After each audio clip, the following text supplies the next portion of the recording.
Hi, boys and girls. It is science time. Are you excited? I love science. It's so fun to learn about our world. And that's what science is. It's all about asking questions and finding out the answers. And our first unit of science is habitats. And so today we're just going to talk about some of the words and the vocabulary that we're going to be using in this unit. Let's say that word habitat together. Get ready. Habitat. Yeah. Let's even clap it. Get ready. Ha-bi-tat. Habitat. That's a good word to remember. Now, let me give you the definition of habitat. Get my paper here. So I'm just going to make sure I get it right. So, a habitat is the place where animals and plants normally live and grow.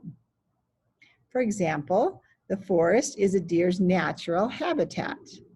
So again, a habitat is a place where animals and plants normally live and grow. So in other words, some animals and plants can thrive. That means they can live and be very happy in some places. And that's their natural habitat. Now, a polar bear would not do well if it was in the middle of the Sahara Desert. It doesn't have the right habitat for a polar bear. And that's why a habitat is a place where animals would naturally live and survive. Now, we need to talk about a couple other words, but one of the things we need to know is that all living things need food and water. People, plants, and animals are all living things because they all need food and water to stay alive. Most living things also grow and change during their lives and do not always look exactly the same. For example, I used to be little like you, and now I'm a big old adult, right? And so we change as we grow older. That's the same with animals. They have their cute little puppies at first, and then they become full-grown dogs. Same with little plants. First they're just little sprouts, and then they grow up to be big trees, right? So they change as they grow, and most living things do that. Now, one of the other things, living things can also reproduce or make new living things that look like them. A dog has puppies that grow up to look like their mom and dad, and cats have kittens, right? Even plants, also produce seeds, and those seeds can be planted and grow up to be that same kind of plant that the seeds came from. And so that's what makes something living, is that it needs food and water, and it usually grows, and it can reproduce. Let's just share my screen for a second here. Let me make sure I have it in the right place. All right. And we're going to go right there to, hang on just a second.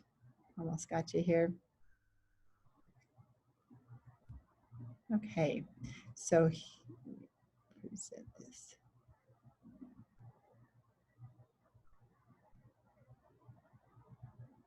Okay, so we're asking the question, scientists always ask question, remember, living or non-living? Give me a thumbs up if you think the picture I show you is living. Give me a thumbs down if you think it is not living. What about a dog? Which one did you do? Did you do thumbs up? Yeah, a dog is living. What about a rock? Ah, thumbs down, right? Rocks are not living. Kittens or cat? Definitely living. A tree is living. It's growing. Whiteboard? No. Whiteboard is not living, right? All right. Good job. So we know the difference between things that are living and non-living. Now, one other thing that we need to talk about is that not only do animals and plants need food and water, two things they always need one more thing, and that, well, they don't always, but most of the time they need one more thing, and that is shelter. Shelter is the third thing.